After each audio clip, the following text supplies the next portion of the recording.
একদম মুড়মুড়ে আলুর পাঁপড় বাড়িতেই তৈরি করে ফেলতে পারবেন খুবই সহজে। আর এই পাঁপড়টা এতটাই কুড়মুড়ে হয়, এতটাই ভালো লাগে খেতে, আমি বলে বোঝাতে পারবো না। ভিডিওটি শেষ পর্যন্ত দেখে যাবেন, আশা করবো আপনাদের অনেক ভালো লাগবে। চলুন আজকের এই ভিডিওটি শুরু করা যাক।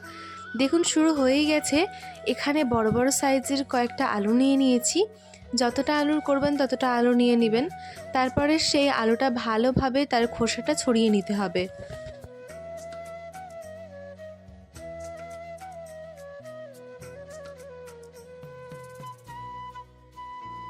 তারপরে এখানে দেখুন একটা এরকম গ্রেটার নিয়ে নিয়েছি। আপনাদের যেমন গ্রেটার আছে সেই গ্রেটারটা নিয়ে নেবেন।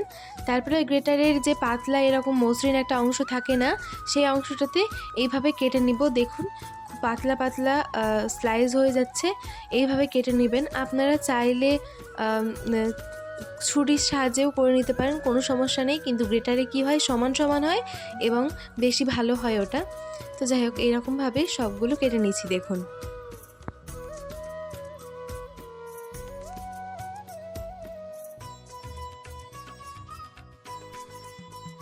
আপনাকে দেখুন দেখিয়ে দিচ্ছি যে এটা কতটা পাতলা হবে সেটা। এরকমভাবে পাতলা পাতলা করে কেটে নিতে হবে, যাতে এপার ওপার দেখা যায় এরকমভাবে।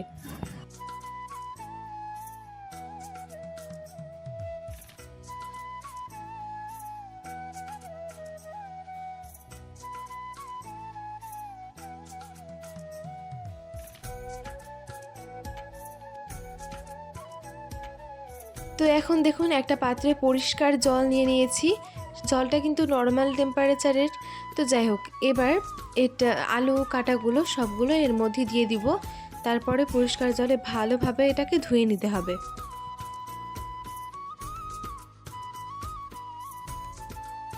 তো এটাকে হাতে কিছুটা সময় নিয়ে ভালোভাবে ধুয়ে নিব, যতক্ষণ না পর্যন্ত এর মধ্যে পরিষ্কার জল চলে আসছে।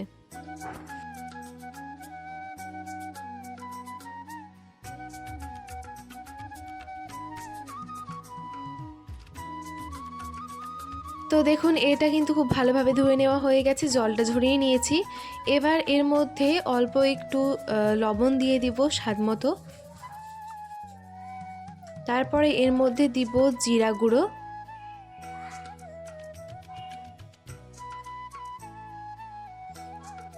এর মধ্যে দিব অল্প একটু হলুদ গুঁড়ো,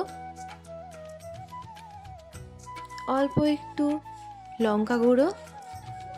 ভালোভাবে এটাকে মিশিয়ে নিতে হবে, আলুর গায়ে গায়ে যাতে লেগে যায় মশলাটা।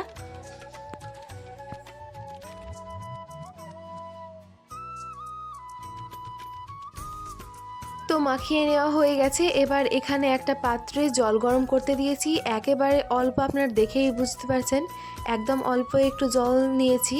তারপরে এর মধ্যে ভালোভাবে জলটা একদম ফুটতে শুরু করলে সেই সময়ে ওই আলুগুলো এক এক করে দিয়ে দিতে হবে। দিয়ে দিচ্ছি, দেখুন সবগুলো দিয়ে দেওয়া হয়ে গেলে এটাকে ঢাকা দিয়ে আমাদের অল্প আছে এটাকে 5 মিনিট মতো সিদ্ধ করে নিব, যাতে 100%-এর মধ্যে 70% এটা ভালোভাবে সিদ্ধ হয়ে যায়। তো সিদ্ধ করে নিচ্ছি। তো 70% সিদ্ধ করে নিয়েছি। এবার এটাকে নামিয়ে ভালোভাবে রোদে শুকিয়ে নিব। তো শুকনোটা দেখালাম না, একটা একটা করে রোদে দিয়ে উল্টে পাল্টে ভালোভাবে শুকিয়ে নেবেন, তাহলেই কিন্তু হয়ে যাবে। দেখুন রোদ্রে কিন্তু কড়কড়ে করে শুকিয়ে নিয়েছি, অবশ্যই শুকিয়ে নেবেন। ফ্যানের বাতাসেও শুকাতে পারেন, কিন্তু রোদ্রে দিলে কি হবে, এটা অনেক দিন পর্যন্ত ঠিক থাকবে, খারাপ হবে না। তো যাই হোক, এখন দেখুন একটা কড়াইতে সাদা তেল দিয়ে নিচ্ছি। তেলটা ভালোভাবে গরম হওয়ার জন্য অপেক্ষা করব। তেলটা ভালো করে গরম হয়ে গেছে। এবার এর মধ্যে ওই পাঁপড়টা দিয়ে দিলাম। এবার আপনাদেরকে ভেজে দেখাবো যে এটা কেমন হচ্ছে।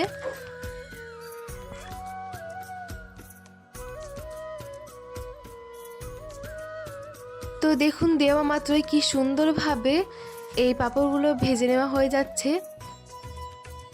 বেশ সুন্দরভাবে ভাজা হচ্ছে, দেওয়া মাত্রই ভাজা হয়ে যাচ্ছে। দেখুন ভাজা হয়ে গেল, এবার তুলে নিলাম। আরও একটা দিয়ে দিব, এক এক করে সবগুলো ভেজে নিচ্ছি।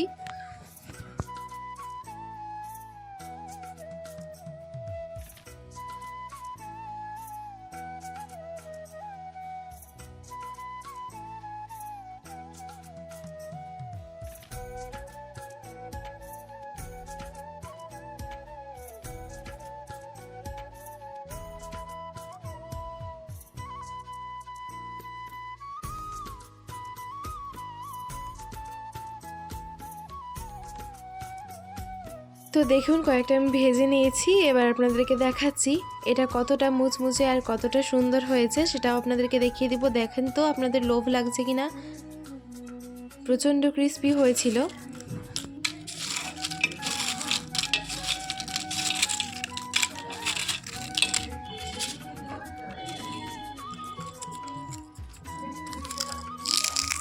আপনারা আশা করছি আওয়াজ শুনেই বুঝতে পারছেন যে এটা কতটা ক্রিস্পি হয়েছে, কতটা সুন্দর হয়েছে, কতটা মুচমুচে হয়েছে। আরও পাঁপড়ের রেসিপি কিন্তু আমার চ্যানেলে ছাড়া আছে, আর আরও নিত্য নতুন পাঁপড়ের রেসিপি যদি পেতে চান তাহলে কমেন্টে জানাতে ভুলবেন না।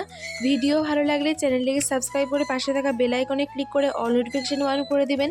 এতে আমার নতুন নতুন ভিডিওগুলো সবার আগে আপনার নোটিফিকেশনে পৌঁছে যাবে। আর যদি ভিডিও ফেসবুক থেকে দেখেন তাহলে অবশ্যই পেজটিকে ফলো করতে ভুলবেন না।